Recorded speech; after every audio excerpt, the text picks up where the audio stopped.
ᱥᱟᱱᱟᱢ ᱠᱚᱜᱮ ᱟᱵᱚᱣᱟᱜ ᱱᱚᱣᱟ ᱜᱟᱛᱮ ᱜᱟᱫᱮᱞ ᱠᱳᱪᱤᱝ ᱥᱮᱱᱴᱟᱨ ᱨᱮ ᱟᱨ ᱢᱤᱫᱴᱚᱢ ᱥᱟᱹᱜᱩᱱ ᱫᱟᱨᱟᱢ ᱢᱟ ᱮᱱᱠᱷᱟᱱ ᱤᱱᱟᱹ ᱠᱞᱟᱥ ᱫᱚᱵᱚᱱ ᱥᱩᱨᱩᱭ ᱞᱟᱹᱜᱤᱫ প্রথম কোশ্চেন গে যাহা মেনা আকাদা যে বার্ষিক 4% চক্রবৃদ্ধি সুদের হারে 1250 টাকা কত বছরের সমৃদ্ধি মূল 1352 টাকা হবে। মানে সমৃদ্ধি মূল নোয়া দো যাহা বন মেতা কানা অ্যামাউন্ট বা সুদে আসলে কিংবা সমাহার বৃদ্ধি যাহা কো মেতা কানা না হই কানা তিনা হই কানা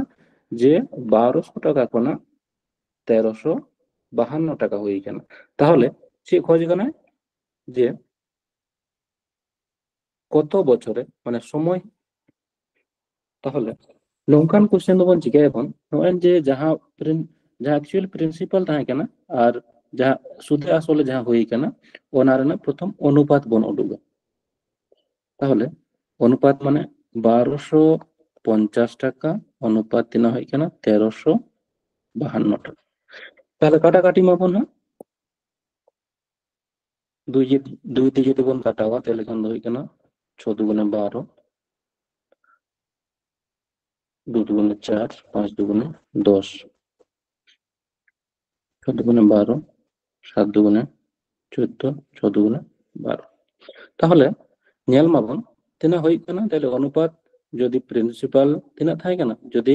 আসল 625 টাকা থাকে কানা তাহলে 625 টাকা কানা 12 বছরে তিনা হই কানা 676। তাহলে আচ্ছা চক্রবৃদ্ধি সুদের হার তিনা মানে আলাদা 4%। তাহলে 4% সমান তিনা বন বাড়ায় ভগ্নাংশ হইয়া 4% মানে 1/25। তাহলে প্রথম বছর 25 কোনা 26 হইল।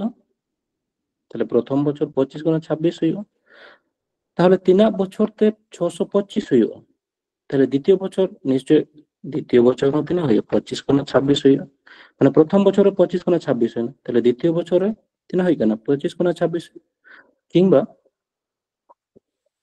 তাহলে তবে খান যে কোন বুঝ দাঁড়ায় কেনা যে তাহলে 25 ইন্টু 25 তিনা হইল 625 আর 26 ইন্টু 25 কোনা 26 হই কেনা তাহলে 26 ইন্টু 26 হই কেনা 676। তাহলে তিনা বছরে হই কেনা নয় তো বন্যাল দাঁড়ায় কেনা তিনা বছরে 12 বছরে। তাহলে প্রথম বছর 25 কোনা 26 তাহলে দ্বিতীয় বছর 25 কোনা 26 তবে এখান তো গুণ করে তিনা হই কেনা যে 625। তাহলে তিনা বছরে হই কেনা নয় তো অ্যাকচুয়ালি 12 বছর বুঝ দাঁড়িয়ে গেল। তাহলে নয় না যে অ্যাকচুয়াল যাহা ভ্যালু মেনা আকাদা ওনা দো অ্যাকচুয়ালি ভ্যালু খন বন চিকায়বন সব সময় মানে ক্যালকুলেশন সুবিধার্থে বন চিকায়বন অনুপাত রে বন কনভার্ট মানে আরো কাটাকাটি কেতে বন কাটি লেখান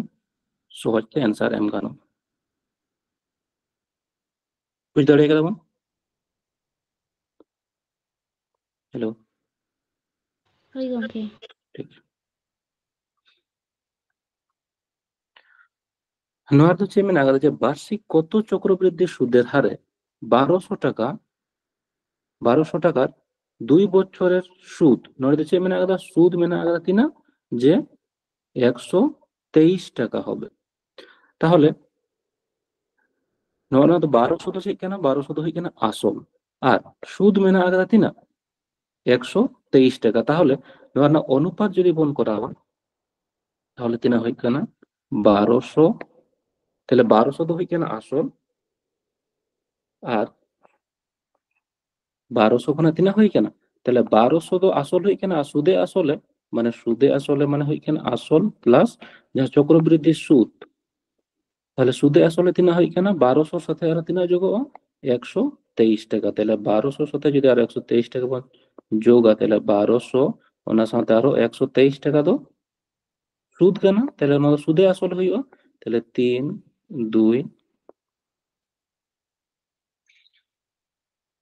তাহলে 1200 টাকা কোনা তিনা হই কেনা 1323 টাকা। মানে নৌকান যদি প্রশ্ন হই আর নয় যে মানে যে 2 বছর মনে করো যে 1 বছর তাহলে প্রথম কোশ্চেন বন নেল কেদা যে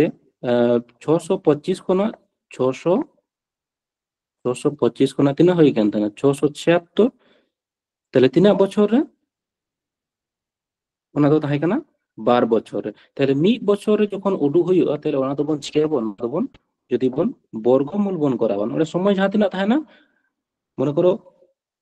সময় তিনাᱜ তাᱦᱮᱸ ᱠᱟᱱᱟ 12 বছর, তাহলে 12 বছর মানে মিড বছরে তিনাᱜ ᱦᱩᱭᱩᱜᱼᱟ ᱚᱱᱟ ᱫᱚ ᱩᱰᱩᱠ ᱞᱟᱹᱜᱤᱫ ᱫᱚᱵᱚᱱ ᱪᱤᱠᱟᱹᱭᱟᱵᱚᱱ, ᱱᱚᱣᱟ ᱛᱟᱦᱞᱮ ᱢᱤᱫ বছর ᱵᱚᱱ ᱩᱰᱩᱠᱟ তাহলে ᱱᱚᱣᱟ ᱛᱤᱱᱟᱹᱜ ᱦᱩᱭᱩᱜ ᱠᱟᱱᱟ 25 ᱠᱷᱚᱱᱟᱜ 26 ᱦᱩᱭᱩᱜᱼᱟ। ᱥᱮᱢ ᱚᱱᱠᱟ ᱜᱮ ᱱᱚᱜᱼᱚᱭ ᱱᱚᱣᱟ ᱡᱮᱢᱚᱱ ᱢᱮᱱᱟᱜ ᱟᱠᱟᱫᱟ ᱵᱟᱨ ᱥᱚᱢᱚᱭ ᱛᱤᱱᱟᱹᱜ ᱢᱮᱱᱟᱜ ᱟᱠᱟᱫᱟ 12 বছর, তাহলে 12 বছর ᱠᱷᱟᱱ ᱫᱚ ᱛᱤᱱᱟᱹᱜ ᱦᱩᱭᱩᱜᱼᱟ 12 বছর ᱠᱷᱟᱱ ᱫᱚ ᱱᱚᱣᱟ ᱨᱮᱱᱟᱜ বর্গমূল ᱦᱩᱭᱩᱜᱼᱟ। ᱱᱚᱣᱟ ᱮᱠᱪᱩয়ালি ᱱᱚᱣᱟ ᱫᱚᱵᱚᱱ ᱱᱚᱣᱟ ᱪᱮᱫ ᱦᱩᱭᱩᱜᱼᱟ, ᱱᱚᱣᱟ কাটাকাটি কাটে ᱱᱚᱣᱟ মানে সব খᱚᱱᱟᱜ ᱪᱤᱠᱟᱹᱭᱟᱵᱚᱱ, ᱱᱚᱣᱟ ᱫᱚᱵᱚᱱ কাটাকাটি কাটে ᱟᱨᱦᱚᱸ ᱵᱚᱱ ᱠᱟᱴᱤ ᱜᱮᱭᱟ, ᱚᱱᱟ ᱯᱚᱨᱮ ᱵᱚᱱ বর্গমূল। হ্যাঁ, তাহলে প্রথমে ᱵᱚᱱ অনুপাত, অনুপাত নওয়া ᱫᱚ আরো যদি বন কাটাকাটি তাহলে খান তিনা ᱦᱩᱭᱩᱜᱼᱟ 3 দিয়ে কাটা চালাᱜᱼᱟ, তাহলে 3 4 12 মানে 400, 3 4 12, 3 4 12, 3 একে 3। তাহলে অনুপাত তিনাᱜ তিগুন কানা 400 অনুপাত 441, 400 অনুপাত 441। তাহলে নওয়া তো অ্যাকচুয়ালি চিকা ᱦᱩᱭᱩᱜᱼᱟ যে সময় তিনাᱜ মেনা কাদা 12 বছর, যদি 12 বছরে মেনা আকাদ খান ᱫᱚ ᱱᱚᱣᱟ ᱨᱮᱱᱟᱜ ᱫᱚ বর্গমূল ᱦᱩᱭᱩᱜᱼᱟ। যদি 2 বছর তাহেᱸ ᱠᱚᱜ ᱠᱮᱭᱟ তাহলে খান ᱫᱚ ঘনমূল ᱦᱩᱭ ᱠᱚᱜ ᱠᱮᱭᱟ, মানে নড়ে ᱫᱚ 3 ᱦᱩᱭ ᱠᱚᱜ ᱠᱮᱭᱟ ᱚᱸᱰᱮ ᱫᱚ যদি 2 বছর বন 2 বছর তাহেᱸ ᱠᱚᱜ ᱠᱮᱭᱟ ᱠᱷᱟᱱ। তাহলে বর্গমূল নয় লাং যে আচ্ছা নয় নওয়া চক্রবৃদ্ধি সুদ রে কিছু কিছু কোশ্চেন মেনা আকাদা যাহাं তো বর্গমূল আর ঘনমূল যদি দিশা তাহেন তামা তাহলে খান আডি সহজ তেম করাও দাড়েᱭᱟᱜᱼᱟ। ওনাতে 1 খᱚᱱᱟᱜ অন্তত সানাম কোগে 1 খᱚᱱᱟᱜ 30 রেনাᱜ স্কোয়ার আর 1 খᱚᱱᱟᱜ 20 পর্যন্ত নওয়া ᱫᱚ স্কোয়ার আর 1 খᱚᱱᱟᱜ 20 পর্যন্ত কিউব যদি বন দিশা দহো কাগᱼᱟ তাহলে খান দো ক্যালকুলেশন রে সুবিধা হুᱭᱩᱜ। তাহলে হয়লাম যে 400 খᱚᱱᱟᱜ তিনা হই কানা 441 বর্গমূল, যদিও না বর্গমূল রেনাᱜ ক্লাস দো পরেতে আরো বন করাও আবন। আর তাহলে হয়লাম যে 400 400 রেনাᱜ বর্গমূল দো তিনা হুᱭᱩᱜᱼᱟ, মানে বর্গমূল দো চেদ লেকা বন করাও নুকা যে 400 রেনাᱜ যদি বন উৎপাদকা কিংবা আচ্ছা নওয়া স্কোয়ার আর ঘনমূল রেনাᱜ ক্লাস এটাগ ক্লাস রে বন নেল আবন। শুধু নিতো যাহাं তিনাᱜ টুকুন দরকার ইনাᱜ গান গিন লাই তাবন যে নয় যেমন 400 400 রেনাᱜ দো ওনা উৎপাদক পদ্ধতি তে হুই দাড়েᱭᱟᱜᱼᱟ, কিংবা তাহলে উৎপাদক যেমন নওয়া দো 400 রেনাᱜ উৎপাদক যদি বন করাও তাহলে 2 দিয়ে হুই কানা, কিংবা নওয়া দো হুই কানা 20 ইনটু 20, তাহলে নওয়া দো যদি 20 ইনটু 20 হুᱭᱩᱜᱼᱟ তাহলে বর্গমূল তিনা হুᱭᱩᱜᱼᱟ। তাহলে বর্গমূল যে কোনো ওনা উৎপাদক আছে হুᱭᱩᱜᱼᱟ যে যদি বারেয়া তাহেনা তাহলে বারেয়া খনা মিটেন উডুগᱚᱜᱼᱟ, তাহলে নওয়া ᱨᱮᱱᱟᱜ উৎপাদক মানে বর্গমূল হুᱭᱩᱜ কানা 20। তাহলে 20 খᱚᱱᱟᱜ আর নওয়া যদি বন করাও বন 441 তাহলে নওয়া দো হুᱭᱩᱜᱼᱟ 21। তাহলে 20 খᱚᱱᱟᱜ 21 হুই কানা, মিদ বছরে 20 খᱚᱱᱟᱜ 21 হুই কানা। তাহলে খান দো চে খোঁজ কানা নড়ে চক্রবৃদ্ধি সুদ রেনাᱜ হার খোঁজ কানা। তাহলে মিদ বছরে তিনা হুই কানা 20 খᱚᱱᱟᱜ 21, তাহলে 20 খᱚᱱᱟᱜ 21 মানে সুদ তিনা ᱧᱟᱢ ᱠᱟᱫᱟ ᱞᱟᱹᱭ ᱛᱟᱵᱚᱱ ᱯᱮ। নওয়া দো চে হুই কানা প্রিন্সিপাল প্লাস নয় তো চে মেনা আকাদা প্রিন্সিপাল মেনা আকাদা আর নড়ে চক্রবৃদ্ধি সুদ মেনা আকাদা। তাহলে প্রিন্সিপাল তো তিনা মেনা 20 মানে আসল তো 20 টাকা, তাহলে চক্রবৃদ্ধি সুদ তো তিনা হুই কানা নিশ্চয় 1 টাকা মেনা তবে তো 20 আর 1 21 হুই কানা। তাহলে 1 টাকা রেনাᱜ সুদ হুই কানা তিনা রে 20 রে। তাহলে পার্সেন্টেজ খাতির দবন চিকাইবন 100 দিয়ে দেবন গুণ আবন, তাহলে তিনাᱜ পার্সেন্ট হুই কানা 5 দুগুণে 10, তাহলে 5% হুᱭᱩᱜᱼᱟ। তাহলে নোটে চে বন নেল দা যে প্রথম রে নওয়া দো হুই কানা আসল আর সমূল চক্রবৃদ্ধি, মানে 1200 আর 1323 টাকা দো চে হুই কানা নওয়া দো হুইনা আসল আর সমূল চক্রবৃদ্ধি। তাহলে বন চিকাইবন প্রথম রে বন কাটাকাটি কে তো বন কাটি কেদা, তাহলে 400 আর 441 হুই কানা। তাহলে যাহাं তিনাᱜ গে নওয়া টাইম তাহেনা ওনা টাইম তো যদি 2 তাহেনা তাহলে খান 2 হুᱭᱩᱜᱼᱟ, 3 তাহেন খান 3 বছর হুᱭᱩᱜᱼᱟ। যেমন আরো পরে কোশ্চেন বন নেল খান আরো ক্লিয়ার তাবনা। যেমন চে কানা যে 2500 টাকা, আচ্ছা লাহা কোশ্চেন বুঝ カ তাবনা বো লাইতে বলবে না সেনা। ᱦᱳᱭ ᱜᱚᱝᱠᱮ আচ্ছা, 2500 টাকা 2 বছরের সমূল চক্রবৃদ্ধি তিনা হয়ে গেল 2704 টাকা। তাহলে বার্ষিক সুদের হার কত? তাহলে আসল তিনা মেনা আকাদা, আসল মেনা আকাদা 2500 টাকা, আর সমূল চক্রবৃদ্ধি তিনা হয়ে গেল যে 2704 টাকা। তাহলে প্রথম বন চিকাবো নদবন কাটাকাটি কেতে বন নেলাবন, যদি কাটি গো খান বন কাটি গেবন।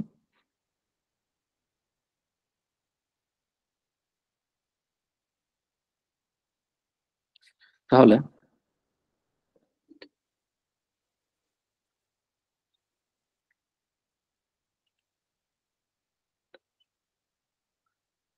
কাটাকাটি বন যদি, তাহলে তিনা হয় কেন 4 দিয়ে যদি বন কাটাও, 4 ছক 24, 4 দুগুণে 8, 5 দুগুণে 10, হ্যাঁ সরি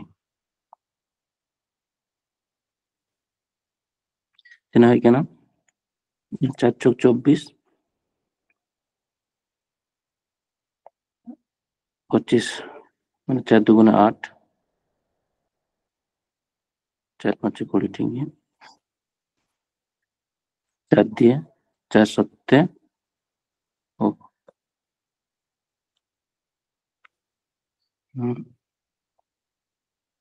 4 ছক 24,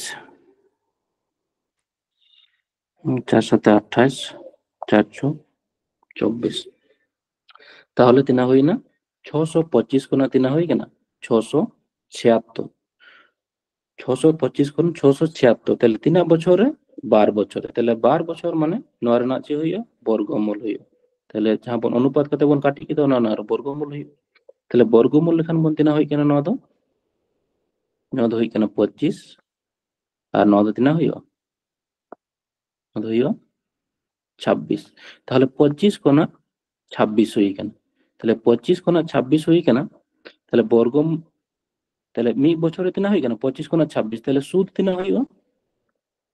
25 টাকা কোনো যদি 26 টাকা হয়ে গেল, তাহলে সুদ তিনা হইব 1 টাকা না নিশ্চয়, তাহলে 1 টাকা না সুদ তিনা রে 25 রে, তাহলে 1 টাকা না সুদ হই কেন তিনা রে 25 রে, তাহলে পার্সেন্টেজ খাतिर তো 100 দিয়ে গুণ লাগা, তাহলে 25 4 25 এ 100 মানে 4%, তাহলে চক্রবৃদ্ধি সুদ না হার তিনা হই কেন 4%, ঠিক আছে। কত চক্রবৃদ্ধি সুদের হারে এত টাকা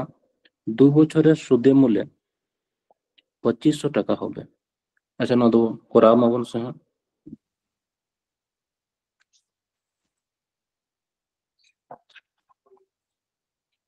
তাহলে তিনা কানা 2304 টাকা তিনা হই কেনা 2500 টাকা হই কেনা, তাহলে নবন কাটাকাটি কেতে বন কাটি গা, তারপরে 12 বছর যেহেতু মেনা আকাদা 2 বছরে, তাহলে 12 বছর মানে ওনার না বর্গমূল হইবা, তাহলে মি বছরে বন উড়ু দাড়ে কানা বন, তাহলে মি বছরে তিনা সুদ হইব কানা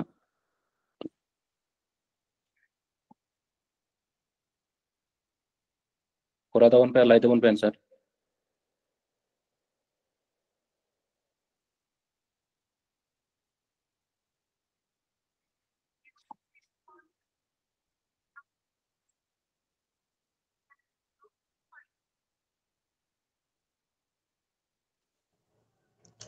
4.16 ᱜᱚᱝᱠᱮ ᱦᱩᱭᱩᱜ ᱠᱟᱱᱟ। আচ্ছা, তাহলে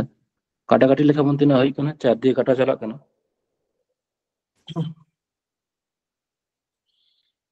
তাহলে 4 5 20, 30, 4 7 28, 4 ছক 24, আর 9 হই কেনা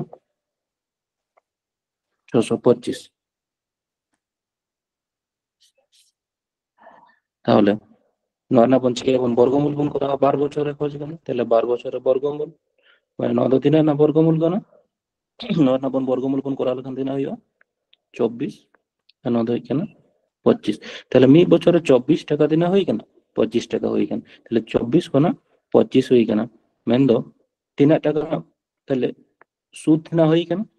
24 খনা 25 মানে আসল তো তিনা হই কেন আসল তো 24 টাকা মেনা আলাদা সুদি আসল তিনা হই কেন 25 টাকা তাহলে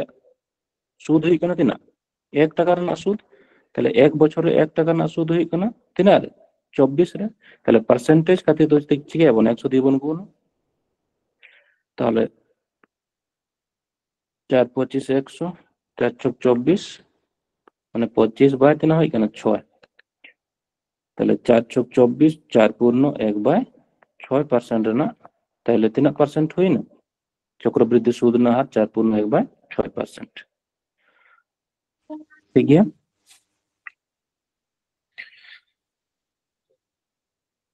2000 টাকার 20% হারে 2 বছরের চক্রবৃদ্ধি সুদ আর সরল সুদের পার্থক্য কত লাইতা বলবে যেটা বন করা এখানে 9 লাঞ্জে 20% 3 বছরে 2 বছরে যে মানে চক্রবৃদ্ধি সুদ আর সরল সুদ না পার্থক্য তিনা হই তাহলে 20% সমান তিনা বন বাড়ায় 1/5 তাহলে 2 বছর লাগি খান তো মূল ধরা বন 2 বছর মানে ওনা লাতার যাহা তাহেন কানা ওনার না স্কয়ার তাহলে 5 5 25 তাহলে মূলধন যদি 25 হইও তাহলে প্রথম বছরে সুদ তিনা যামা প্রথম বছর সুদ হইও 25 রেনা 1 এর 5 তাহলে 25 রেনা 1 এর 5 মানে প্রথম বছর 5 রেনা প্রথম বছর 5 টাকা না সুদ যামা আর দ্বিতীয় বছর তিনা যামা দ্বিতীয় বছর হ সরল সুদ তিনা যামা তাহলে প্রথম বছর 5 আর দ্বিতীয় বছর তিনা যামা দ্বিতীয় বছর 9 5 25 না 1 এর 5 মানে 5 গে যামা তাহলে চক্রবৃদ্ধি সুদ ক্ষেত্রে তো তাহলে 9 লাখ 5 9 ধই কেনা সরল সুদ আর কেনা প্রথম বছর 5 টাকা যামা সরল সুদ মানে যে যাহা তিনা দিন গেম জমায় তাহলে ওনারা তো একই গে সুদ যামা যেমন 100 টাকার না যদি সুদ 10 টাকা গেম যামা তাহলে প্রথম বছর 10 টাকা যামা দ্বিতীয় বছর 10 গেম যামা তৃতীয় বছর 10 গেম যামা তাহলে নোয়া হ তাহলে প্রথম বছর না সুদ তিনা হয় কিনা 5 টাকা তাহলে দ্বিতীয় বছর না সুদ তিনা হয় কিনা দ্বিতীয় তাহলে চক্রবৃদ্ধি সুদ ক্ষেত্রে তো চেঞ্জ করা না সুদ যা বন যায় না সুদ না হয় সুদ যা মত তাহলে 5 রেনা 1 এর 5 মানে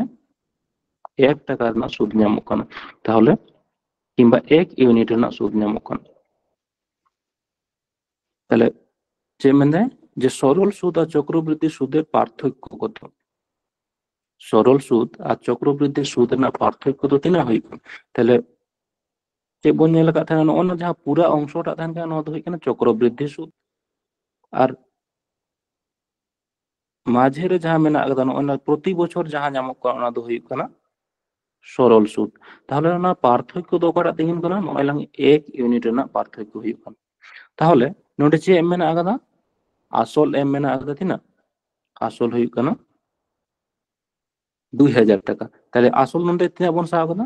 25 ইউনিট তাহলে বন মেন দাড়ে তিনা যে 25 ইউনিট হই কানা 25 ইউনিট হই কানা তিনা 2000 না সমান তাহলে 1 ইউনিট তিনা হইবা তাহলে 1 ইউনিট হইবা 2000 বাই 25 তাহলে কাটাকাটি মাবন 8 25 200 মানে 1 ইউনিট হই কানা তিনা 1 ইউনিট হই কানা 80 টাকা আর তাহলে 1 ইউনিট কে তো উডুই খোঁজে কানা 1 ইউনিট কে তো খোঁজে কানা যে পার্থক্য তো তিনা হই কানা 1 ইউনিট হই কানা তাহলে 1 ইউনিট তিনা হই না 80 টাকা না সমান তাহলে চক্রবৃদ্ধি সুদ আর সরল সুদ না পার্থক্য তো তিনা হই না যে 80 টাকা মানে কিছু টাকার 20% হারে 2 বছরে চক্রবৃদ্ধি সুদ আর সরল সুদের পার্থক্য 500 টাকা তাহলে আসল নির্ণয় করো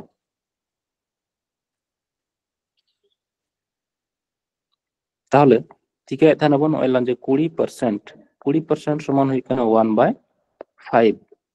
তাহলে 2 বছর মানে আসল তিনা বন সাবা নোয়ারে না লাতার যাহা মেনা আকাদা ওনারে না স্কয়ার হইয়া বছর মানে তাহলে আসল হই না 25 তাহলে প্রথম বছর নোয়া না 20% তাহলে 20% মানে 25 না 20% 25 না 1/5 তাহলে হই কানা 5 5 25 তাহলে প্রথম বছর হয় নামদা 5 টাকা, দ্বিতীয় বছর হয় নামদা সুদ হই কেনা 5 টাকা। আর চেক খোঁজ কেনা যে তাহলে প্রথম বছর ন হই কেনা 5 টাকা, 5 টাকা তো চেক হই কেনা সরল সুদ। তাহলে চক্রবৃদ্ধি সুদ ক্ষেত্রে তো ওনা 5 রেনা আরো সুদে নামা, তাহলে 5 রেনা 1/5 20% মানে হই কেনা 5 রেনা 1/5 মানে 5 রেনা 1/5 মানে ফের 1 টাকা সুদে নামদা। তাহলে যে মেন কথা নোডে যে সরল সুদ আর চক্রবৃদ্ধি সুদ, তাহলে সরল সুদ পুরাটা তো হই কেনা চক্রবৃদ্ধি সুদ। তাহলে পুরা যদি বন সাবা তাহলে 5 + 5 + 5 তাহলে হই কেনা 5 10 আর 1 11। আর সরল সুদ হই কেনা 5 আর 5 হই কেনা সরল সুদ। তাহলে চক্রবৃদ্ধি সুদ আর সরল সুদ না পার্থক্য তো তিনা হই কেনা 1 ইউনিট হয় না। চক্রবৃদ্ধি সুদ তিনা হই কেনা চক্রবৃদ্ধি পুরাটা যদি যোগা তাহলে খান হই না 10 আর 1 11। আর সরল শুদ্ধ তিনা হই কেনা 5 নডে আর 9 হই কেনা 5, তাহলে সরল শুদ্ধ হই কেনা মানে সিম্পল ইন্টারেস্ট যাহা পর মিটা কোন হই কেনা 10। তাহলে পার্থক্য তো তিনা হই কেনা 11 - 10 কিংবা লাতার যাহা অনা বন নেল নাম দা অনা গে হই কেনা एक्चुअली तो পার্থক্য মানে সুদ না সুদ গে হই কেনা পার্থক্য চক্রবৃদ্ধি সুদ আর সরল সুদ না পার্থক্য। তাহলে 1 ইউনিট জায়গা নিতে বলতে তিনা মানে পার্থক্য মানে করে 500 টাকা। তাহলে 1 ইউনিট হই কেনা 1 ইউনিট 1 ইউনিট 500 টাকার না সমান। তাহলে চেক হয়ে যাবে না যে আসল কত, তাহলে আসল তিনা ইউনিট বন সাগত আসল হই কেনা 25 ইউনিট, তাহলে 25 ইনটু 500। তাহলে আসল হই কেনা তিনা 25 ইনটু 500 মানে 5 25 125, তাহলে নন তো হই না, তাহলে 12,500 টাকা তো হই না আসল। ঠিক है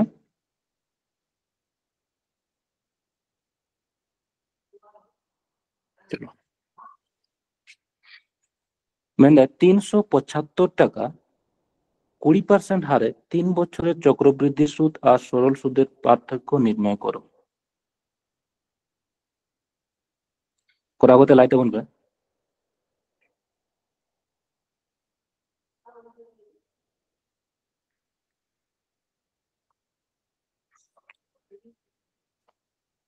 20%।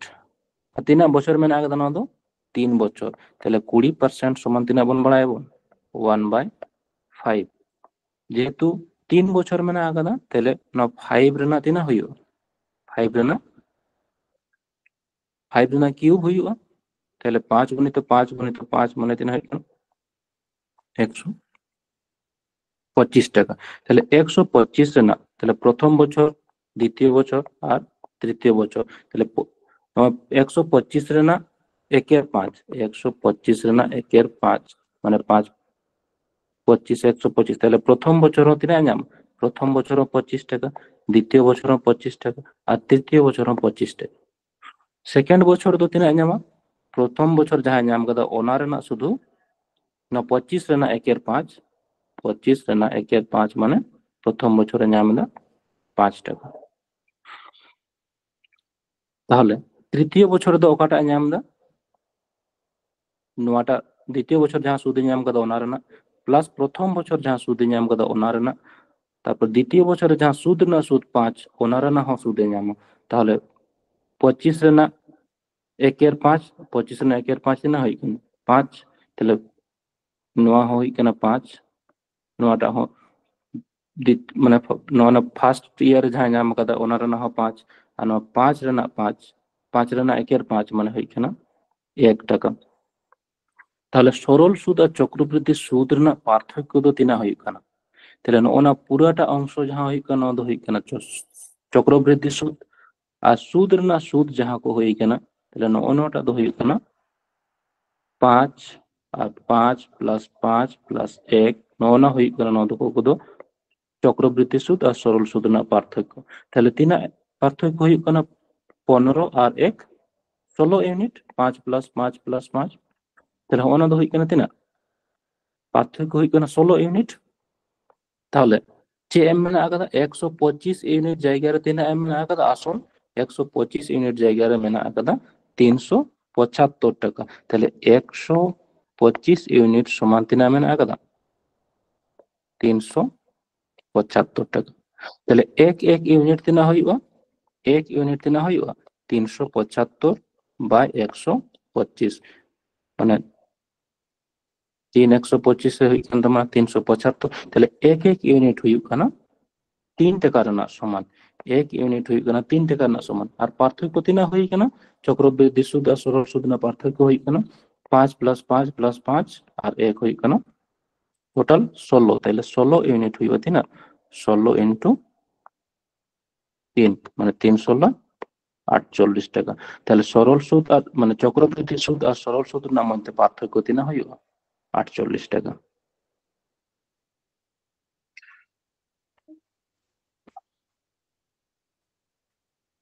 মেলতা বলবে যে কোন টাকা 2 বছরের চক্রবৃদ্ধি সুদ ও সরল সুদ যথাক্রমে 5,500 টাকা এবং 5,000 টাকা তাহলে সুদের হার ও আসল নির্ণয় করো নয়া অঙ্ক কদো চে লেখাতে বন করাও লেখান সহজতে হইব আচ্ছা সরল সুদ ক্ষেত্রে নয় নয় যে যাহা মেনা আলাদা চক্রবৃদ্ধি সুদ 5,500 টাকা আর সরল সুদ তিনা মেনা আলাদা সরল সুদ মেনা আলাদা 5,000 টাকা তাহলে যে মানে সুদের হার আর আসল নির্ণয় করো তাহলে সরল সুদ ক্ষেত্রে তো যে হইতে না যে প্রথম বছর যাহা তিনা নাম দা প্রথম বছর যদি সুদ 10 টাকা নামা তাহলে দ্বিতীয় বছর সুদ 10 টাকা গে নামা তাহলে যদি 12 বছরে তাহলে তিনা হই কান 10 + 10 20 টাকা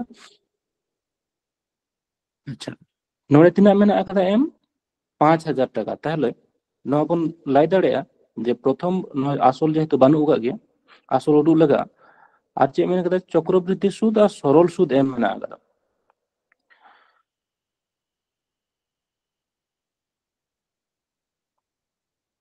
তাহলে নয় যে প্রথম 5,000 টাকা তাহলে 5,000 টাকা 12 বছরে 5,000 টাকা হই কেন সরল সুদ 12 বছরে 5,000 টাকা হই কেন তাহলে নিশ্চয় ন যদি 12 বন হাঁটে গেল না 5,000 টাকা যদি 12 বছর হই কেন তাহলে 2 দিব যদি বন ভাগ তাহলে কিন্তু না হইব 200 2,050 টাকা 2,500 টাকা তাহলে প্রথম বছর নিশ্চয় 2,500 টাকায় নাম কাদা আর দ্বিতীয় বছর 2,500 টাকায় নাম কাদা আচ্ছা বুঝ দাঁড়িয়ে দেবেন সব নাসে না বন লাইমা তারপরে স্টেপ বন করাও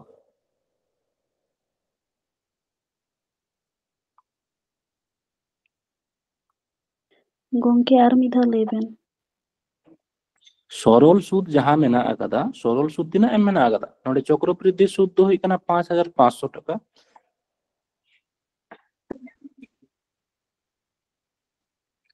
চক্রবৃদ্ধি সুদ 5,500 টাকা আর সরল সুদ মেনা আকাদা 5,000 টাকা তাহলে সরল সুদ একচুয়ালি দো চে লেখা হইবা তে প্রথম বছর যাহা তিনা নামা দ্বিতীয় বছর হয় না গে নামা কোন নড়ে যেমন উদাহরণ হিসাব দেবন নেল করা যে 5,000 টাকা 100 টাকা না সুদ যদি প্রথম বছর 10 টাকা নামা তাহলে দ্বিতীয় বছর 10 টাকা গে নামা তাহলে যেহেতু 12 বছর তো তিনা নাম কাদা 12 বছর তো নাম কাদা 5,000 টাকা তাহলে নিশ্চয় প্রথম বছর তিনা নাম কাদা ওনা যদি 5,000 টাকার যে বার বার ভাগ বন হাটিংয়া তাহলে তিনা হই কেন প্রথম বছর 2,500 আর দ্বিতীয় বছর 2,500 নাম তাহলে নেতা বন ওইলা যে 5,500 টাকায় নাম কাদা চেদা 5,500 টাকা মানে মূলধন তো একই গে ওনার না যে সরল সুদ হই কেন 5,000 টাকা আর চক্রবৃদ্ধি সুদ হই কেন 5,500 টাকা তাহলে নয় যে 5,500 মানে ওই যে 500 টাকা বাড়তি নাম দেয় 500 টাকা বাড়তি নাম দেয় চেদা তাহলে নয় লান যে 2,500 টাকার না তাহলে 2,500 টাকার না সুদ নিশ্চয় 500 টাকায় নাম দেয় ওনার বন বুঝ দাঁড়িয়ে দশ বন না বন লাইন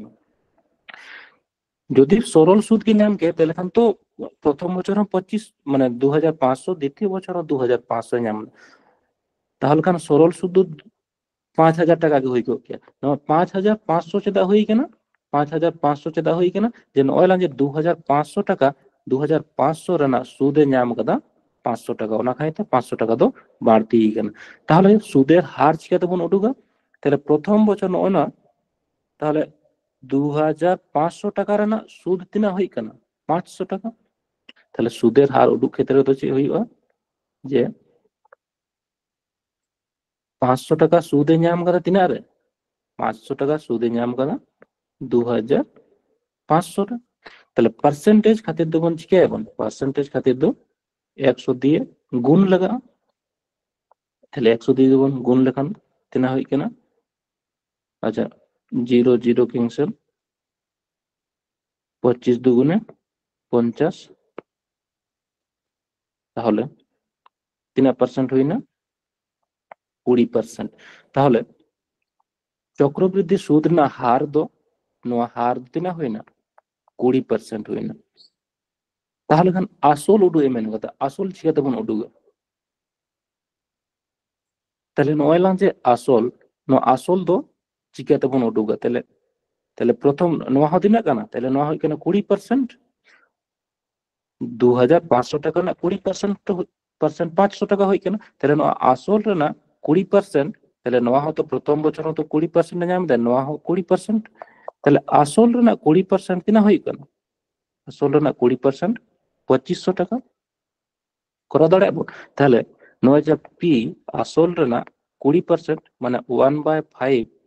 সমান তিনা বন অল দাঁড়ে 2500 অলগানো আছে বাং। আর নয় না যেমন 20% মানে 1/5 গেতো, 20% মানে 1/5। তাহলে চিঙ্গল কেদা যে আসল রে না আসল রে না 20%, তাহলে আসল রে না আসল যদি পি বন সাগো, তাহলে পি রে না 1/5 সমান তিনা হইব 2500 টাকা। তাহলে পি সমান তিনা হইব, তাহলে পি সমান 5 দোতে গুণ, তাহলে পি সমান হই না 5 25 125 করে 0। তাহলে মূলধন তো তিনা হই কেনা 12,500 টাকা। বুঝ দাᱲে তাবon se bana sana bon time সেটা সাধারণ কেনা কনসেপ্ট মেনা কাদা।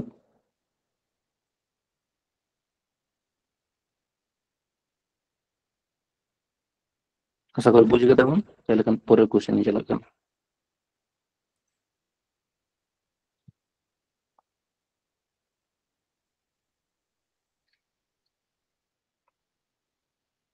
কোন টাকা 2 বছরের চক্রবৃদ্ধি সুদ 105 টাকা এবং সরল সুদ 100 টাকা, তাহলে সুদের হার ও আসল নির্ণয় করো না। করা করতে লাইতে কোন পেশা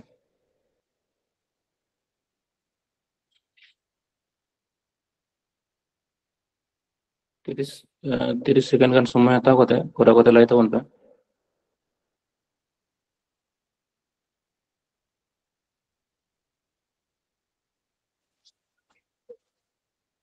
তাহলে আসল যেহেতু এম বানু কাদা, তাহলে আসল তো নলে পি বন সায়দা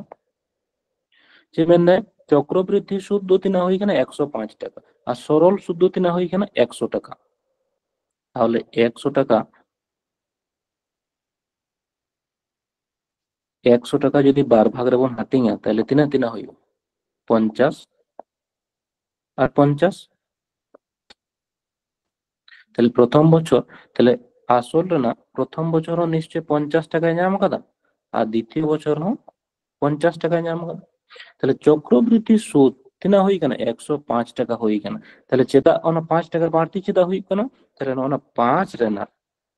जहाँ सूद है नाम कदा 50, তাহলে 50 রে না সুদ হই কেনা নিশ্চয় 5 টাকা। তাহলে 50 রে না সুদ তিনা নাম দা 5 টাকা। তবে খান সুদের হার নয় 50 খনা সুদ তিনা নাম দা 50 না সুদ নাম দা 5 টাকা। তাহলে 5 রে না সুদ তিনা রে 50 রে, তাহলে পার্সেন্টেজ খাतिर দেবন চিকে এবং 100 দিয়ে বন গুণা। তাহলে খান হই কেনা তিনা 5 1 के 5 5 10 से 50 মানে হই কেনা 10%। তাহলে সুদ রে না হার দো তিনা হই না, সুদ রে না হার দো হই না 10%। তাহলে সুদ না হার হই না 10%। তাহলে আসল উডু লাগা, তাহলে আসল দো হই কেনা আসল রে না, তাহলে নয়া হই কেনা 10%। তাহলে আসল রে না 10% তিনা হই কেনা 50 আর নয়া তো 10% কে কেনা। তাহলে আসল রে না চে বন লাই দাঁড়ে যে আসল রে না, তাহলে আসল পি রে না 10% মানে 10% মানে হই কেনা 1/10 সমান তিনা হইবা 50 টাকা। তাহলে পি সমান তিনা হইবা যেন লাতার যা ভাগ में ना তাহলে ওনা রাইট সাইড দো চিকা গুণ তাহলে পি সমান তিনা হয় না 50 ইন্টু 10 মানে 500 টাকা। তাহলে আসল তিনা হয় কেনা, আসল হই না 500 টাকা, আর সুদের হার হই না 10%। আশা করি বুঝতে দাঁড়িয়ে গেল বোন। কোনো আসলের 2% হারে 2 বছরের সরল সুদ 60 টাকা হলে চক্রবৃদ্ধি সুদ কত? যে মানে যে কোনো আসলের 2% হারে 2 বছরের সরল সুদ 60 টাকা হলে চক্রবৃদ্ধি সুদ কত? তাহলে সরল সুদ 60 টাকা, সরল সুদ 60 টাকা 3 বছর 12 বছরে, তাহলে আসল এম বানাবো কথা, তাহলে আসল তো পি বন সায় না, তাহলে পি রে না, যেহেতু 60 টাকা সরল সুদ, তাহলে 12 বছরে 60 টাকা হয়ে গেল, তাহলে মিমি বছর তিনা কথা ñam দে নিশ্চয় 30 প্লাস 30, তাহলে বাটের মাটি লেখান তিনা হয়ে গেল প্রথম বছর 30 টাকা ñam দা, দ্বিতীয় বছরও তিনা ñam 30। তাহলে চক্রবৃদ্ধি সুদ মেন দো, মেন ডিফারেন্স দো কটা হয়ে গেল 30 রে না হো 3% রে ñam, প্রথম বছর যাহা সুদ ñam দা ওনারে না হো 2% রে ñam, ওনারে না হো 2% রে ñam, তাহলে 30 রে না 2% মানে 2/100, 0 0 ক্যান্সেল, মানে হয়ে গেল 6/10, একের পরে একটা জিরো, মানে রাইট সাইড কোনা এক ঘর পরে দশমিক, মানে 0.6 টাকা। তাহলে নোয়া 30 রে না 2% তিনা হই না 0.6 টাকা। তাহলে চক্রবৃদ্ধি সুদ তিনা হইও, তাহলে চক্রবৃদ্ধি সুদ তিনা হয় কেন 30 প্লাস 30 60 তো হইও গিয়া, তারপরে আরো এক্সট্রা সুদে ñam দিতে না ওনা 30 রে না আরো 2% মানে 0.6 মানে 60 পয়সা নদ হই কেনা চক্রবৃদ্ধি সুদ, মানে তিনা হইও 60 প্লাস 0.6 মানে 60.60, তাহলে 60 টাকা 60 পয়সা, তাহলে চক্রবৃদ্ধি সুদ তো তিনা হইও 60 টাকা 60 পয়সা। ঠিক গিয়া?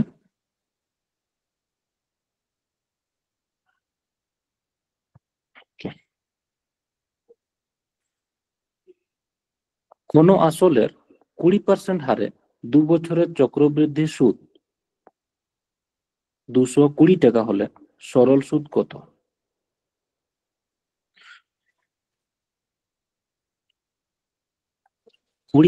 20% হারে 2 বছরের চক্রবৃদ্ধি সুদ এম মানে আগাদা 220 টাকা,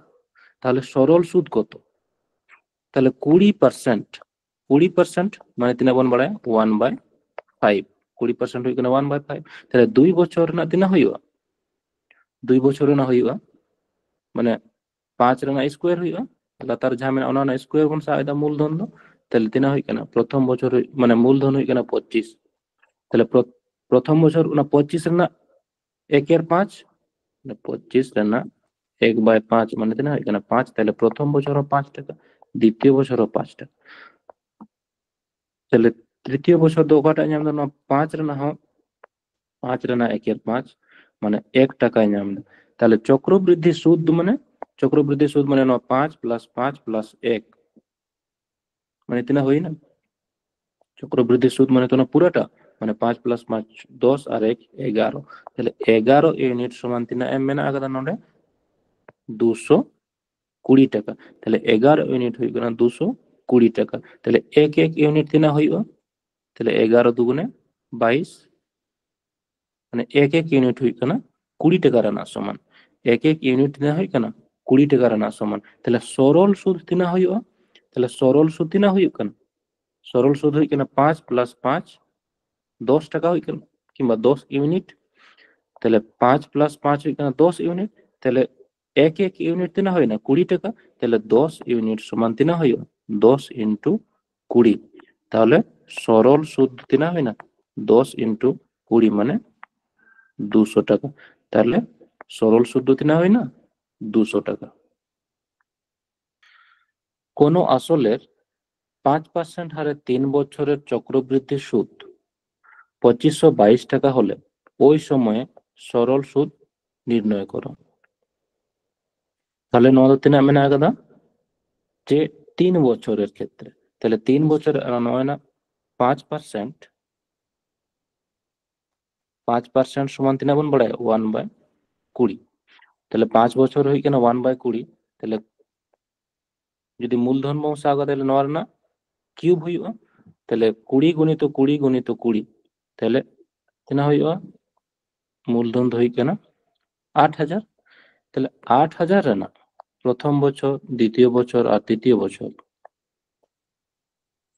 তাহলে 8,000 না 1/20, 0 দি 0 ক্যান্সেল, 2 দিয়ে হই কেন, তাহলে প্রথম বছর তিনা ñamda, প্রথম বছর হইবা 400 টাকা, দ্বিতীয় বছর সুদে ñama 400 টাকা, তৃতীয় বছর সুদে ñama 400 টাকা। আচ্ছা, দ্বিতীয় বছর তো না 400 টাকার না সুদে ñamda, 400 টাকার না 400 টাকা না 1/20, 0 0 ক্যান্সেল, 2 হই কেন 20, তাহলে প্রথম বছর তো ñamda শুধু মানে দ্বিতীয় বছর তো ñamda শুধু প্রথম বছর না যাহা সুদ মেনা আগদা ওনা না, তৃতীয় বছর তো ñamda দ্বিতীয় বছরে যাহা মেনা আগদা ওনা প্লাস প্রথম বছরে যাহা ñame থানা ওনা প্লাস দ্বিতীয় বছরে যাহা সুদে ñam গদা ওনা সুদে ñama, তাহলে 400 রে না 400 রে না 1/20 মানে নোডে বঞ্জাল কে 400 না 1/20 মানে তিনা হইবা 920 কি হইবা 920 হইবা, তাহলে ওনা 20 রে না আরো 1/5, 20 রে না 1 বা 20 রে না 1/20, 20 রে না 1/20 মানে 20 20 ক্যান্সেল মানে 1 হই কেন, তাহলে ওনা হই কেন 1, তাহলে চক্রবৃদ্ধি সুদ মেনা আগদা তিনা, চক্রবৃদ্ধি সুদ 2522 আর নোডে চক্রবৃদ্ধি সুদ তিনা হই কেন তাবনা, চক্রবৃদ্ধি সুদ পুরোটা বন হিসাব লেখান তিনা হই কেন যে 400 প্লাস 400 প্লাস 400 আর হই কেন 20 প্লাস 20 প্লাস 20 প্লাস 1 মানে 460 প্লাস 1 মানে 401, 400 400 আর 400 মানে 3 4 1200, 1200 প্লাস 60 আর প্লাস 1 মানে হই কেন 1261, তাহলে 1261 জায়গায় তিনা মেনা আগদা 1261 জায়গায় মেনা আগদা 2522 টাকা, তাহলে 1261 ইউনিট হই কেন 2522 টাকার না সমান, তাহলে সরল সুদ তিনা হই কেন, সরল সুদ অ্যাকচুয়ালি তিনা হই কেন, সরল সুদ বন হিসাব লেখান সরল সুদ হই কেন 400 প্লাস 400 প্লাস 400 মানে হই কেন 3 4 1200 ইউনিট, তাহলে 1261 হই কেন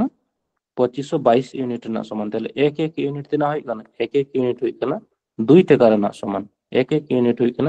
2 টাকার না সমান, তাহলে 1200 ইউনিট সমান তিনা হই 1200 ইনটু 2 মানে 2400 টাকা, তাহলে সরল সুদ তিনা হইবা 2400 টাকা। ঠিক গিয়া হেলাবন বার্ষিক কত চক্রবৃদ্ধি সুদের হারে কোন আসল 2 বছরে সুদে আসলে আসলের 4 গুণ হবে,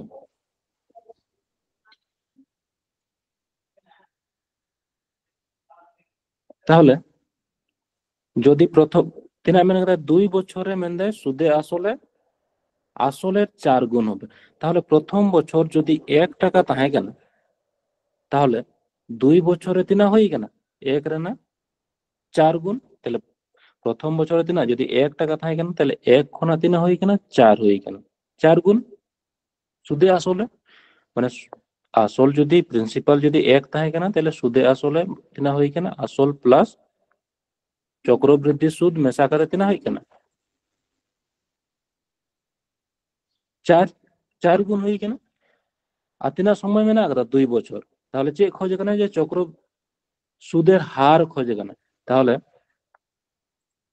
2 বছরে তাহলে 2 বছর মানে বর্গমূল বন করাও, তাহলে 1 খনা তিনা হই কেন তাহলে 1 খনা তাহলে 9 না বর্গমূল মানে 1 না বর্গমূল 1 আর 4 না বর্গমূল 2, তাহলে 1 খনা 2 হই কেন, তাহলে সুদ তিনা ñame সুদ তিনা ñam da সুদ হুᱭᱩᱜ ᱠᱟᱱᱟ 1 তাহলে 1 ᱨᱮᱱᱟᱜ সুদ তিনাᱜ রে 1 ᱨᱮᱱᱟᱜ সুদ 1 রে তাহলে পার্সেন্টেজ খাতির দবন চিকায়াবন 100 দিয়ে বন গুণ তাহলে তিনাগ পার্সেন্ট হুᱭᱩᱜ ᱠᱟᱱᱟ 100%। তাহলে চক্রবৃদ্ধি সুদ না হার তিনা হুᱭᱩᱜ ᱠᱟᱱᱟ 100%।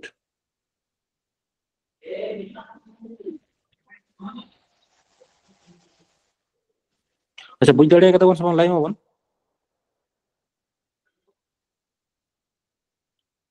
বুঝাও কানা গঙ্কে ঠিক তাহলে নটা বন লাইমা যে বার্ষিক কত চক্রবৃদ্ধি সুদের হারে কোন আসল 3 বছরের সুদে আসলের 8 গুণ হবে 8 গুণ মানে প্রথম বছর মানে সুদ মানে অ্যাকচুয়ালি মূল যদি 1 থাকে না তাহলে সুদে আসলে তিনা হই কেনা 8 গুণ হই কেনা তাহলে 1 খনা তিনা হই কেনা 8 হই কেনা তাহলে তাহলে 1 বছরে তিনা হই কেনা না যদি বন করা হয় তাহলে খান নোয়ার না চি হই ঘনমূল উডু হই তাহলে নোয়ার না হ ঘনমূল ঘনমূল মানে যে 8 মানে 2 গুণিত 2 গুণিত 3 2 গুণিত 2 গুণিত 2 মানে পেয়ার খনা মিটেন উডুগো ঘনমূল তাহলে 1 মানে না হই কেনা 1 খনা তিনা হই কেনা 8 না ঘনমূল মানে 2 হুᱭᱩᱜ ᱠᱟᱱᱟ তাহলে প্রথম 1 বছরে 1 খনা 2 হুই কেনা তাহলে সুদ তিনা ñam da সুদ ñam da তিনা 1 তাহলে 1 রেনা সুদ ñam da তিনা রে আসল তিনা 1 রে তাহলে 1 রেনা সুদ ñam da 1 রে আর পার্সেন্টেজ খাতির 100 মানে ন হতিনা হই না 100%। তাহলে তিনা পার্সেন্ট হই না চক্রবৃদ্ধি সুদের হার 100% হুᱭᱩᱜᱼᱟ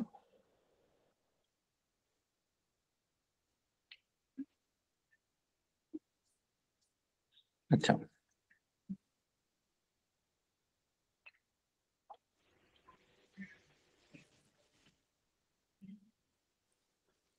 মাবন হ্যাঁ যে বার্ষিক কত চক্রবৃদ্ধি সুদের হারে 2000 টাকা 2 বছরে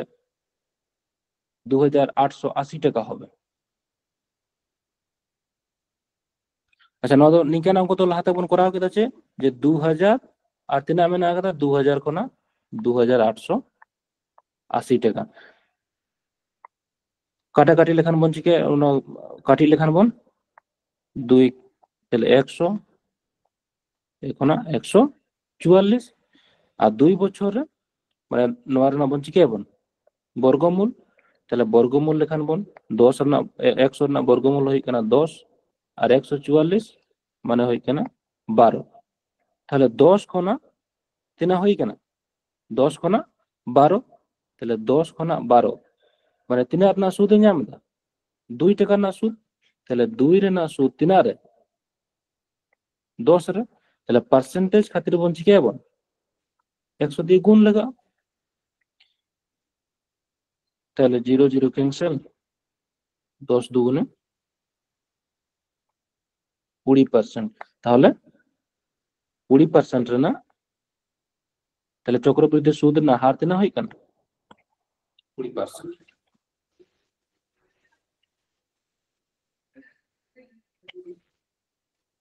তাহলে কোন আসল চক্রবৃদ্ধি সুদের হারে 5 বছরে দ্বিগুণ হলে কত বছরে 8 গুণ হবে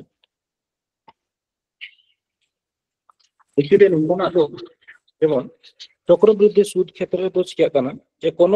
কোনো টাকা যদি মানে 1 টাকা খনা 2 টাকা হুᱭᱩᱜ কানা সাকামে তাহলে 1 টাকা খনা 2 টাকা হইতে যাহা তিনা সময় লাগা কানা তাহলে নোডে খনা আরো নোয়ার না দ্বিগুণ মানে যেহেতু নোয়া তো চিকা কানা আসল আসল রে কনভার্ট হক কানা মানে সুদ প্লাস যাহা তিনা গে আসল সঙ্গে যাহা তিনা গে সুদ ñam da ওনা আসল রে কনভার্ট হক কানা আর ওনা মনে করো আচ্ছা নোয়া যে মানে যে 5 বছরের দ্বিগুণ তাহলে নোডে খনা নোয়া যদি 5 বছর সময় লাগা যদি 5 বছর সময় লাগা কানা তাহলে নোয়া 2 রে না আরো 2 গুণ হইতে আরো নোডে খনা 5 বছর মানে নোডে খনা আরো তিনা বছর লাগা 2 ওনা 2 যেহেতু আসল রে কনভার্ট না তাহলে নোয়ার না আরো 2 গুণ মানে 2 দুগুণে 4 গুণ হইন গে তাহলে 4 রে না আরো 2 গুণ হইও তাহলে তিনা বছর অ্যাকচুয়ালি লাগা 4 রে না 2 গুণ মানে তাহলে প্রথম থাকে কেনা 1 তাহলে 1 খনা 8 হুই তো তিনা সময় লাগা কানা তাহলে 5 প্লাস 5 প্লাস 5 তাহলে না তো শর্ট কে চিকাটা বন করাওয়া তাহলে অ্যাকচুয়ালি তিনা সময় লাগা 8 গুণ হইতে বললাম যে 5 তাহলে 5 প্লাস 5 প্লাস 5 মানে 15 বছর তে 8 গুণ হইবা তাহলে নো দশি লাগাতে সহজতে করা গনো যে 1 কোনা তিনা হই কানা 2 রে না 2 টু দি পাওয়ার তিনা হই কানা 2 গুণ মানে 2 টু দি পাওয়ার 1 হই কানা তাহলে যে মানে যে 8 গুণ তাহলে নয় যে 8 গুণ তাহলে 8 গুণ মানে 2 রে না পাওয়ার তিনা বনল দাড়ে মানে 8 মানে 2 গুণিত 2 মানে 2 রে না পাওয়ার তিনা হইবা 3 তাহলে 2 রে না পাওয়ার তিনা হই কানা 3 তাহলে 2 রে না পাওয়ার 1 হইতে তিনা সময় লাগা কানা 2 রে না পাওয়ার 1 হইতে তিনা সময় লাগা কানা 5 বছর তাহলে 2 রে না পাওয়ার 3 হইতে সময় তিনা লাগা 3 গুণিত 5 মানে 15 বছর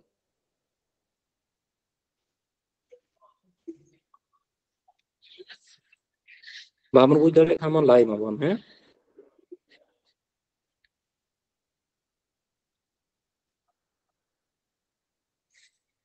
মাবন পরে কোশ্চেন যেমন মেনা আকাদা যে কোন আসল চক্রবৃদ্ধি সুদের হারে 3 বছরে 3 গুণ হলে কত বছরে 9 গুণ হবে 3 বছরে 3 গুণ মানে 3 বছরে 3 গুণ মানে 1 খনা না হই কানি 3 গুণ মানে 3 রে না পাওয়ার 1 তাহলে 3 রে না 3 গুণ মানে 3 রে না 3 গুণ মানে 3 রে না 3 পাওয়ার হইবা 3 রে না পাওয়ার 2 তবে তো 9 গুণ হই কানা তাহলে 3 রে না পাওয়ার 1 হইতে তিনা সময় লাগাও কাদে 3 বছর তাহলে 3 রে না পাওয়ার 1 হইতে সময় লাগাও কানা 3 বছর তাহলে 3 রে না পাওয়ার 2 হইতে তিনা সময় লাগাও 2 গুণিত 3 মানে 3 দুগুণে 6 বছর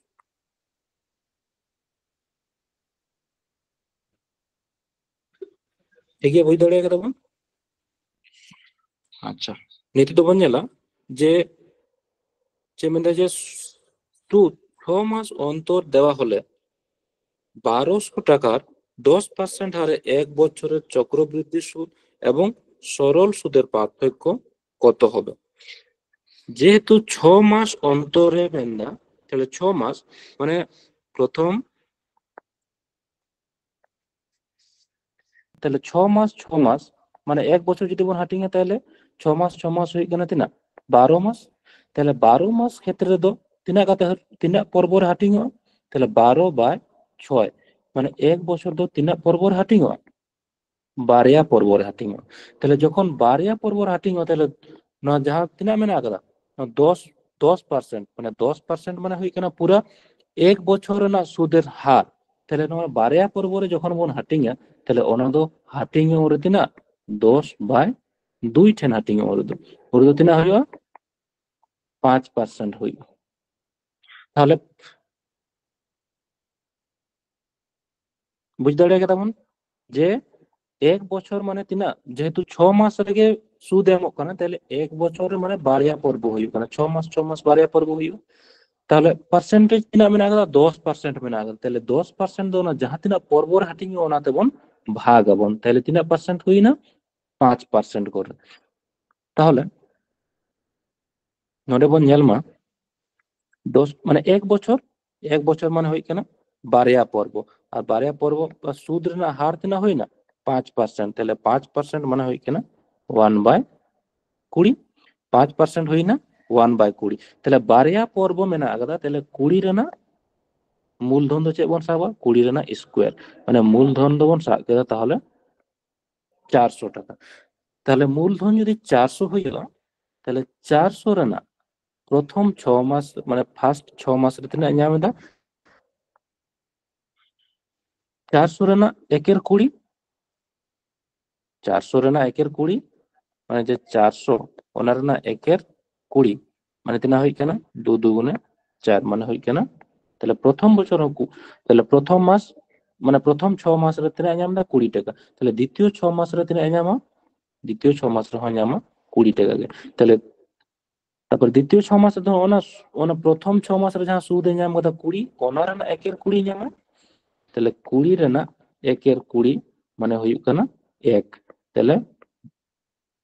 তাহলে প্রথম 6 মাস তো ᱧᱟᱢ দা 20 প্লাস 20 তার সাথে ওনা 20 যাহা প্রথম মাসে যাহা সুদ এ ᱧাম ᱠᱟᱫᱟ ওনা রেনা আরো সুদ এ ᱧাম দা ওনা না সুদ এ ᱧাম দা আরো 1 ইউনিট তাহলে চেক হয়ে যাবে না যে সরল সুদ আর চক্রবৃদ্ধি সুদ তাহলে সরল সুদ আর চক্রবৃদ্ধি সুদ তাহলে চক্রবৃদ্ধি সুদ মানে হই কানা পুরোটা আর সরল সুদ মানে হই কানা 20 প্লাস 20 তাহলে পার্থক্য তো তিনা হই কানা পার্থক্য হই কানা নয় ন 1 ইউনিটের না পার্থক্য হই কানা 1 ইউনিটের না পার্থক্য হই কানা তাহলে টোটাল তিনা বন সা আগদা মূলধন বন সা আগদা 400 ইউনিট তাহলে 400 জায়গা রে তিনা এম মেনা আগদা 400 জায়গা রে ñel তাবন পে এম মেনা আগদা 1200 টাকা তাহলে 400 ইউনিট হই কানা 1200 টাকা না সমান তাহলে 400 ইউনিট হই কানা 1200 তাহলে এক ইউনিট তিনা হইও 3 4 12 মানে 1 ইউনিট হই কানা 3 টাকা রে না সমান হ্যাঁ 1 ইউনিট হই কানা 3 টাকা রে না সমান তাহলে সরল সুদ আর চক্রবৃদ্ধি সুদ না যাহা পার্থক্য ওনা তিনা হই কানা 1 ইউনিট তাহলে 1 ইউনিট তিনা হইও তাহলে 1 ইউনিট হইও 3 টাকা রে না সমান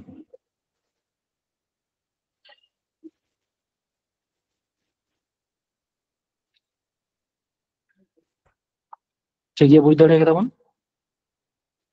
যে সুদ 3 মাস অন্তর দেওয়া হলে বার্ষিক 20% হারে 16,000 টাকার 9 মাসের সুদ কত তাহলে 3 মাস অন্তর যেহেতু মেনদা তাহলে 3 মাস তাহলে টোটাল হই কানা 12 মাস তাহলে তিনা পর্বর হাটিং 12 আর প্রত্যেকটা পর্ব তিনা রেনা কানা 3 মাস রেনা তাহলে 12/3 তাহলে এক বছর রে তিনা পর্ব হইউয়া 4টা পর্ব হইউয়া তাহলে সুদের হার পুরা বছরটা যদি হইউয়া তাহলে হই কানা 20% পুরা বছর মানে হই কানা 20% তাহলে 4টা পর্বরে যখন বন হাটিংয়া তাহলে ওনা দো তিনা হইউয়া রে দো 20/4 মানে 4 5 20 মানে 5% রেনা হইউয়া তাহলে চক্রবৃদ্ধি সুদ ক্ষেত্রে রে দো তিনা হই কানা পার্সেন্টেজ দো হই না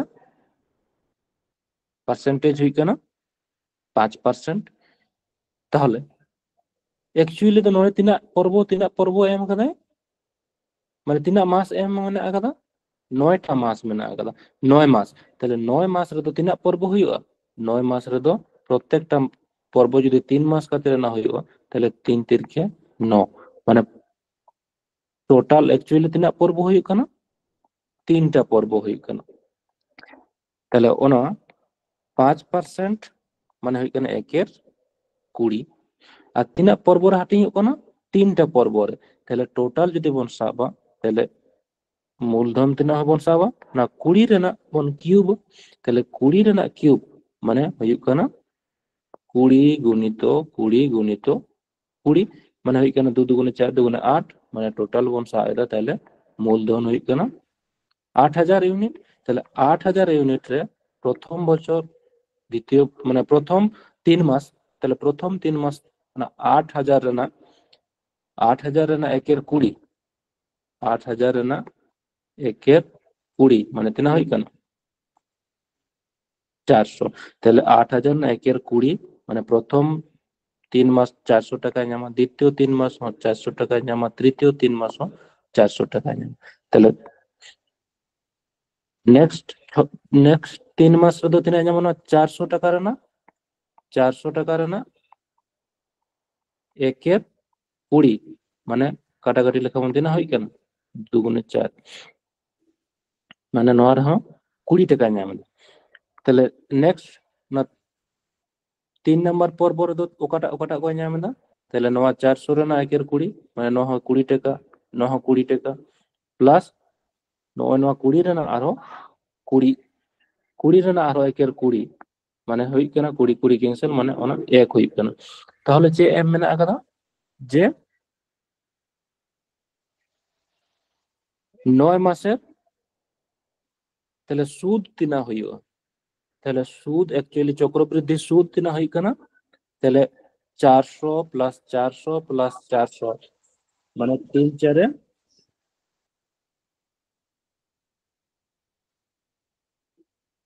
1200, 1260 আর 1 61, তাহলে 1261। তাহলে চক্রবৃদ্ধি সুদ তিনা হই কেনা 1261 ইউনিট। আর মূলধন তিনা মেনা kada 8000 ইউনিট। তাহলে 8000 ইউনিট রে एक्चुअली 8000 यूनिट समान नोडे तिना एमन आला नेल तावन पे जे 8000 यूनिट हुयुक कना 8000 यूनिट हुयुक कना 16000 টাকা রেনা সমান। তাহলে এক এক ইউনিট না হইও এক এক ইউনিট হইও 2 টাকা রেনা সমান। তাহলে চক্রবৃদ্ধি সুদ উডুই মেনে গেল যে এত বছরের সুদ কত, তাহলে সুদ দিনা হই কেনা 1261। তাহলে 1261, তাহলে 1261 ইন্টু দিনা হইও 1261 ইন্টু 2 মানে তিনা হই কেনা 2 কে 2 6 দুগুণে 12 2 1200 মানে হই কেনা 2522 টাকা। তাহলে সুদ তিনা হই না 2522 টাকা।